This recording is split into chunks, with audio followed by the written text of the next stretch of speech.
just quite frankly, what is your personal opinion on NIL? Yeah, I think I've always been one to think that paying these kids is, I use paying loosely. I think being able to give kids the opportunity to earn dollars for themselves is important because I went to Ohio State for school, and I went to all the football games, and I saw the jerseys in the stands, and like those guys on the field aren't getting any of that money back. Like it's all going to the university. And I understand because my wife was a student athlete in college. You're there to learn and you're there to participate in sports because we all see those NCAA commercials. Like 80% of kids that go to college don't play professional or whatever it is.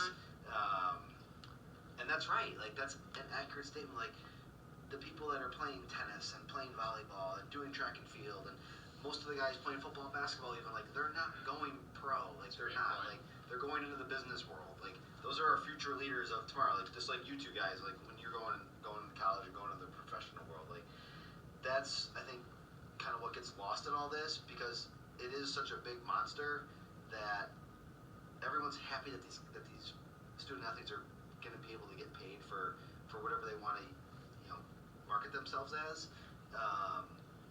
But at the same time, like the NCAA is built around the foundation of amateurism, right? Yeah. And obviously the NCAA is changing and it's going in a different direction than it's ever gone before. And I think that's great. Like people are realizing like, hey, this is the type of world that we're living in now. Like we're not living in the 1960s or 70s. Like the kids that are going into college, like you two guys are smart. They're thinking about themselves and thinking about their families and whatnot. And we need to be able to change too. So, as long as it doesn't interfere with what you're trying to accomplish in the classroom and on the field, I don't necessarily have a problem with it. And I think the bills too that are in Congress, like that's going to go a long way in spearheading change, not only for the NCAA but for the universities and colleges and these kids and their families. So. Oh, for sure. For sure.